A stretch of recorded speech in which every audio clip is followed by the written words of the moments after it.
di dalam sejarah, dalam kitab hadis yang sahih, hadis yang sahih, dalam kitab Imam Al-Bukhari meriwayatkan Nabi sedang khutbah Jumat. Kan ini hari Jumat. Imam itu khutbah Jumat, dan dalam khutbah Jumat itu ada rukun-rukun yang gak boleh ditinggalkan oleh sang khatib. Maka kalau dia sedang melanturkan rukun-rukun khutbah, dia harus menyelesaikan, dia harus menghabiskan. Tapi hebatnya suatu hari dalam kitab hadis Sahihul Bukhari, ini hadisnya sahih, bahkan ini hadis sampai diriwayatkan dengan derajat tawatur. Arti tawatur cerita kejadian yang diceritakannya bukan oleh satu sahabat, tapi oleh puluhan sahabat, yang kemudian didengar oleh puluhan tabi'in, yang kemudian tabi'in menceritakan kepada ratusan tabi'in, yang kemudian diriwayatkan lagi oleh ribuan tabi'in, sampai kita. Hadisnya mutawatir, hadisnya bagus banget. Apa bunyi hadisnya? Di dalam hadis itu diriwayatkan Nabi sedang menyampaikan khutbah Jumat. Ketika Nabi sedang menyampaikan khutbah Jumat, lagi Nabi khusyuk menyampaikan khutbah Jumat, sahabat semua diam, khusyuk, nggak ada yang sampai berani untuk noleh kanan kiri. Sahabat itu saking khusyuknya digambarkan oleh sahabat-sahabat yang lain, kalau Nabi lagi ceramah, ka'anna fi ru'usihim at-tayr, seakan-akan di atas kepala mereka ada burung, saking khusyuk dan tenangnya. Karena burung itu hanya bisa hinggap kepada benda mati. Saking seriusnya para sahabat. Lain jika orang lamun ngatiga sarua serius, nunduk sare. Sahabat mah enggak, serius, fokus benar-benar. Tapi ada satu kejadian yang hebat. Ini dengerin baik-baik. Mudah-mudahan ini salah satu cara membuat hati kita hidup akan baginda Nabi Muhammad. Ketika Nabi sedang menyampaikan khutbah, Nabi sedang menyampaikan tausiahnya, tiba-tiba Nabi melihat para sahabat mulai tidak khusyuk. Mereka saling melirik. Agak aneh, karena Nabi nggak pernah mendapati kejadian seperti ini.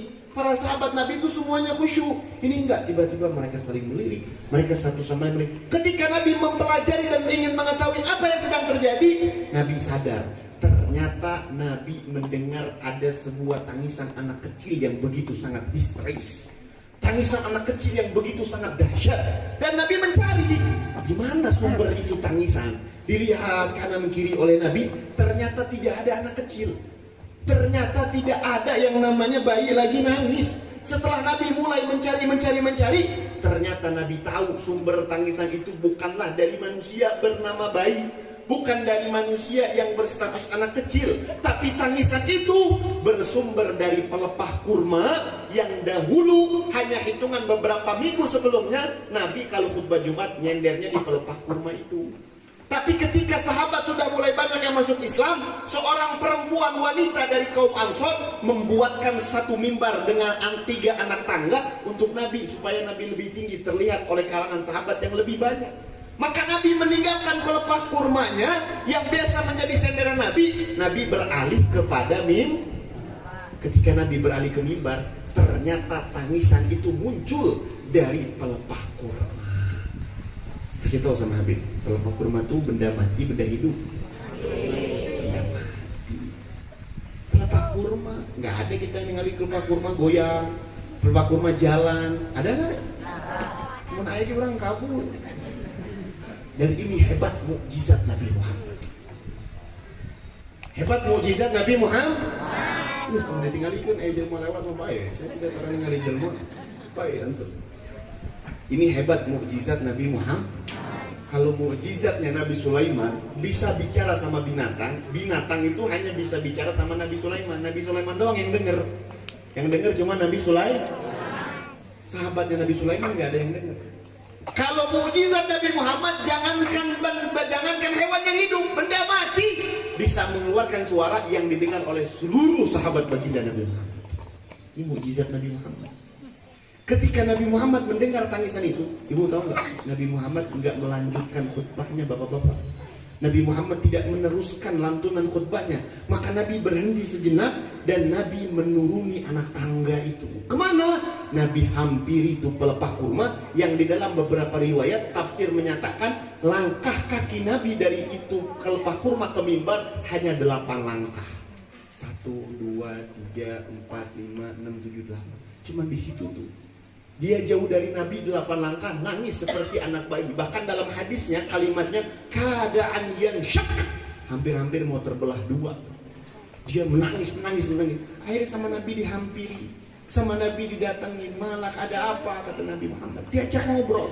Apa kata itu pelepah kurma? Ya Rasulullah, aku ini adalah pelepah kurma yang biasanya menjadi sandaranmu, wahai Nabi Muhammad. Dan aku ini biasa engkau jadikan untuk tempatmu menyampaikan kalimat-kalimat Allah, menyampaikan berbagai pesan-pesan hikmah, menyampaikan berbagai nasihat-nasihat. Maka ya Rasulullah, aku khawatir aku tidak bisa lagi berdampingan denganmu ya Rasulullah. Aku tidak bisa lagi dekat denganmu ya Nabi Muhammad. Maka Nabi Muhammad mengatakan, wahai pelepah kurma, ketahuilah engkau akan selalu ada di dalam hatiku. Dan engkau sekarang kuberikan pilihan, engkau akan aku jadikan mimbar seperti semula, atau sekarang aku akan cabut dan aku akan tanam kembali, tapi nanti tumbuhnya di dalam surga Allah Subhanahu wa ta'ala. Silahkan pilih wahai pelepah kurma. Maka dia memilih untuk tumbuh di dalam surga Allah yang akan menemani baginda Nabi Muhammad sallallahu alaihi wasallam. Maka Nabi berkata kepada para seluruh sahabat, wahai para sahabatku, kalau aku tidak datang menghampiri pelepah kurma dengan tangisan yang begitu sangat dahsyat, maka akan datang hari kiamat. Tangisannya belum selesai wahai para sahabatku. Dan pelajarannya apa? Pelajarannya adalah saat pelepah kurma tidak memiliki hati, tidak memiliki jiwa, bukan benda hidup, mampu untuk Nabi tinggalkan kewajibannya dalam khutbah, hanya ingin menghampiri orang yang sedang merindukannya berupa pelepah kurma. Apalagi kita, apalagi kita yang hidup, apalagi kita yang punya hati, apalagi kita yang punya pikiran. Kalau dalam hati kita terus memikirkan baginda Nabi Muhammad, terus ada baginda Nabi Muhammad, tidak mustahil Nabi Muhammad akan meninggalkan alam barzaknya untuk mendatangi mimpi-mimpi kita. Dan itu Nabi yang bilang. Pengen gak mimpi Nabi Muhammad? Kalau cuma pengen banyak, tapi siapa yang usaha? Nabi bilang dalam hadisnya, man ra'ani fil manam faqad ra'ani fil yaqظah. Nabi yang bilang tuh. Masa kita gak mau mimpi Nabi Muhammad? Nabi yang bilang, apa kata Nabi? Siapa orang yang melihatku dalam mimpi, maka dia telah betul-betul melihatku. Wa inna syaitan la yatamatsalu bi. Syaitan gak mungkin mengikuti aku, kata Nabi. Artinya apa?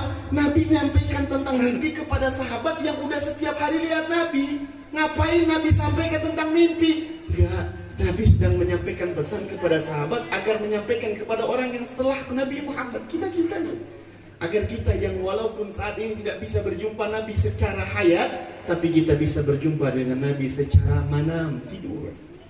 Pengen dong mimpi Nabi Muhammad? Dan hebatnya orang yang mimpi Nabi Muhammad, dia akan jijik melakukan kemaksiatan kepada Allah. Itu tanda paling besar.